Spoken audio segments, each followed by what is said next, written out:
I'm going to tell you one thing that happened to me in Afghanistan. This was, I think, the first time in my career where I experienced, I'm losing my mic. All right, I'll put it here. Does that work? Okay. This was the first time that I experienced real dysfunction in a chain of command, and I was just amazed by it. And I don't know what the phenomenon was. I'd been on a destroyer. We had about as many people in our task group in Afghanistan as you would have stationed on a destroyer. And so it's not that it was a small command. Maybe it was that they took us all, we were all individual augmentees and we all came together. But there was some serious dysfunction in the leadership. I was part of the leadership, okay? I was part of it. Very, very dysfunctional. In fact, when we left there, a lot of people had to spend some time in Bahrain answering some questions. Fortunately, I wasn't part of those people. I just slid right on through Kuwait and back to the States. Yeah, the weird dysfunction in the leadership. So, there's our Army uniform, and we always said we were in the Army when we were there, and we were joined up with the Army. So in the detention facility, we had 3 housing units, actually 4 housing units, because we had medical also. And then the Army, they had 3 housing units. So the Army had A, B, and C. We had this special housing unit. A very special housing unit. We had segregation and we had the medical housing unit. So of course, all this time, we're in the Navy and we've always been told, I can guarantee you, soldiers in here, Navy people think they're way smarter than you, okay? And I'll tell you, way back when I was deciding how I wanted to join the Navy, when I was in 4th grade, we lived at Launchpool. And I went to 4th grade at Launchpool Army Base in Germany. And when I would be walking to school in the morning, I would see soldiers running in formation with their boots on. And 10-year-old me said, I'm never going to do that. No way. Never going to do that. Well, you can probably guess I have ran in formation with boots on. But you don't want to remember those things. So here we are. By the time I left there, they had those boxes for us to live in. Those were pretty cool. Actually, they had really great heaters and air conditioners. So we were able to be cool in the summer and warm in the winter. Those were pretty cool. And they only fit 2 people, so that was great. When I first got there, being the only woman E7 or above in my unit, I ended up sleeping in an 8-man tent with a bunch of women from the Air Force. And they were all lawyers, which was great because I wanted to be a lawyer, right? They were all lawyers and there were also doctors. So I'm with these really admin people type and I'm just like, let's go shoot something. But they were quiet, we all worked shifts, everything was great. We actually had this cool USO tent that had phones so we could call home to our family. We didn't have that when I first got there. When I first got there, you had to take a bus over to Bagram and go to the USO there and wait for hours to be able to use a phone. Smartphones or phones with the internet were just becoming a thing then, but it didn't work. The only place with Wi-Fi was the USO on Bagram, and it really didn't work. I think we maxed it out for sure.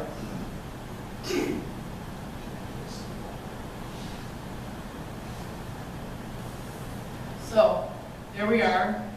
I'll talk to you about our task group.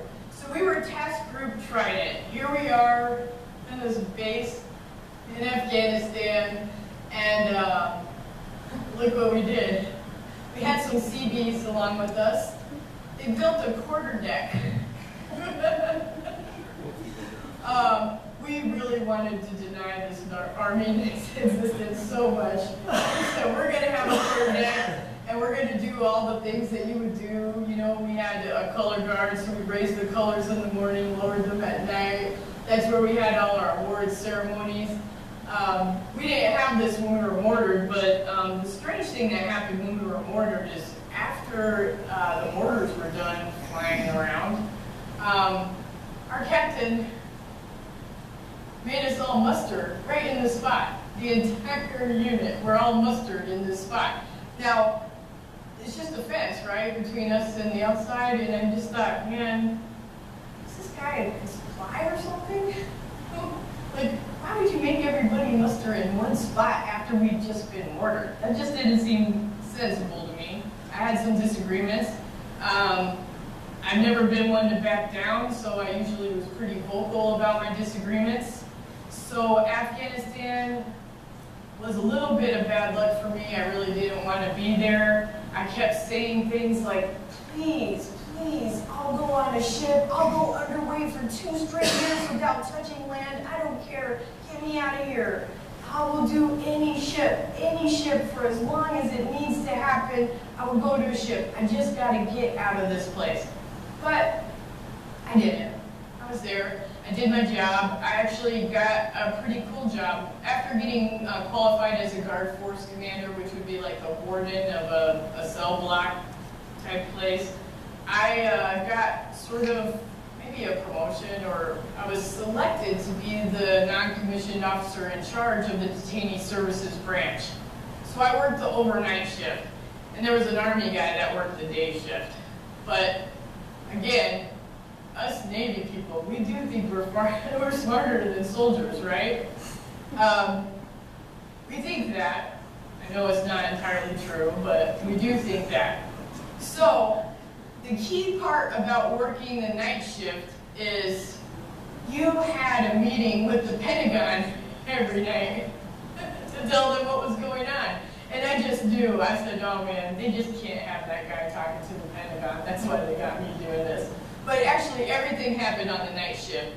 So the detainee services branch was where they brought all the detainees. So everybody came in through there, and everybody left through there. We also took care of all of the property, any property that they came with, any evidence, you know, we kept that. And we also kept track of all the records. So all the records of anybody who had ever been detained in Afghanistan were in our custody. And we had to answer those requests for information, you know, usually from the Red Cross or other agencies like that, wanting to know about how people are treated. It was about this time that we were there that the United States actually had to print out a list of all the people that were detained there. And that was pretty, it was wild times because, you know, the United States government, we did not want to do that. We just did not want to do that. Everybody we had there, they were supposed to be starting trials. We had lawyers there to start doing trials, but they were very slow going to get these trials going. So everybody there in the detainee had not been adjudicated of any crimes. Most of them were picked up in big raids, you know, they'd go into town, raid everybody up. So the Marines and the SEALs, they would drop people off in the middle of the night. Sometimes I'd have to go over to the airfield and pick somebody up. And kind of a wild time. We had some pretty sophisticated equipment. We did the electronic fingerprints. We had retina scanners. And then, but for some reason, the CIA decided, after a few months of us being there, that they needed to have paper prints of everybody in the facility. So that was a pretty big undertaking that only happened at night. They never did anything in the daytime. Everything happened at night. So I kept on my feet, which was probably a good thing because I totally would have died of boredom sitting in the same office for 12 hours a day. I took up running while I was there. I never ran in my life. I was a swimmer. I never wanted to run. In the Navy, you can swim on the PRT, or TFT, whatever they call it, right? And in fact, I don't know, the name has probably changed, but that semi-annual physical fitness test that the military does, you can choose to swim on it. So the only time I had to run is if we were somewhere that they didn't have a pool, like Italy. They didn't have a pool, so I had to run. So I always swam. But in Afghanistan, I took up running. And I ran in September 2010, before I left, I did the Air Force half marathon. I didn't take up that much running, okay? Made it to the half marathon. So that was pretty exciting. But our job there, so there were 297 individual augmentees in our little command. Of course, we're talking global war on terror time. And we were there under Joint Task Force 435. And the task group Trident that we were in was actually established in 2008. So when they first started working, they were working at a facility that was on Bagram, on Disney Road in Bagram, if anybody's familiar with Bagram. But that place was pretty rough. You could go online and see pictures of it. And usually on a website that's talking about human rights abuses, that place was rough. The new place was supposed to be a lot better, but it was really just a bunch of pole barns connected by concrete walkways and chain link fences. At the time we went there, they were calling it a state-of-the-art facility. After we left, we found out that it was not state-of-the-art. They pretty much failed some inspections later on down the line. It turned out that the welding wasn't that great in the place. The detainees were able to kick the screens out in the cells, which caused a safety hazard for them and for us, of course. But I think we did a really good job while we were there. One of the things I did get to do while I was there as the NCOIC of the Detainee Services Branch, if there was a complaint or an accusation that a service member abused a detainee, somebody had to investigate it, and I got to be one of the investigators. So I spent a lot of time watching movies of things happening in cells, in Sally ports. It was sort of drag. And then writing these fancy reports about how nothing happened. I never saw any abuse while I was there. Again, this is after Abu Ghraib, so people are very, very, very much on their best behavior, and there are cameras everywhere. We had about 1,000 detainees while we were there at any given time.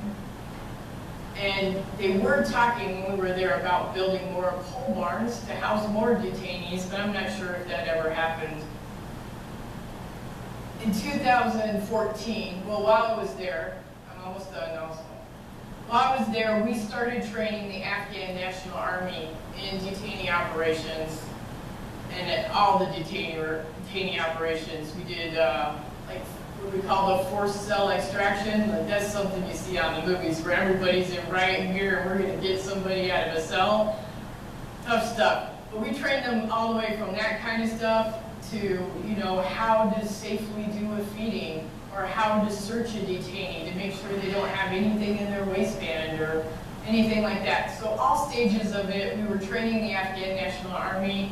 About a few months after we got there, we started doing that. Because again, as I said, Camp Sabu Garrison, the whole point of that place was to cut it off and give it back to Afghanistan. And they did. In 2014, they did give that whole place to Afghanistan.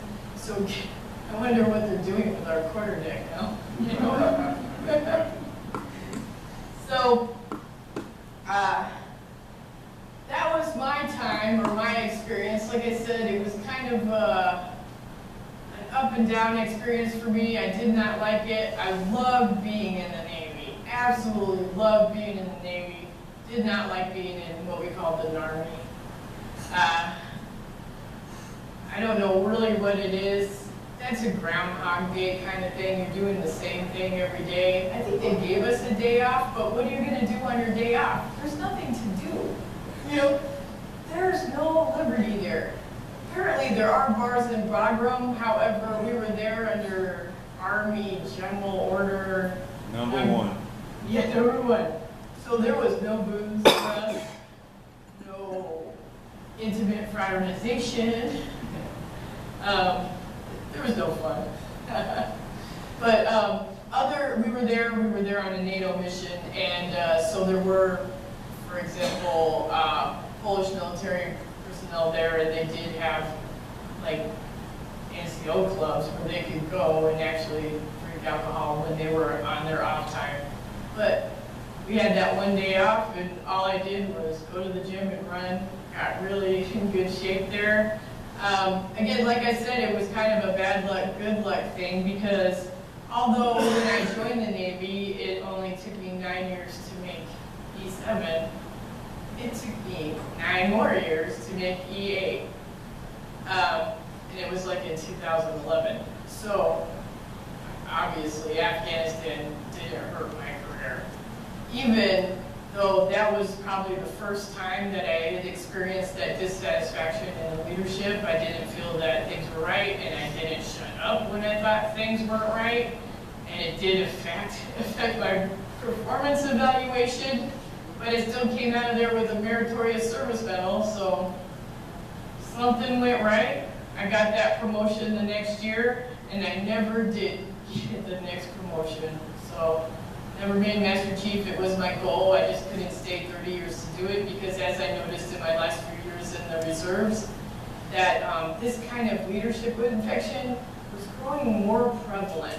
And I really didn't know what to do to fix it. I was doing what I always did. I was standing up for the sailors that worked for me. I was standing up for them, and I was speaking out when things weren't wrong. And usually I had some allies, because there were other people that weren't going to just go with the flow.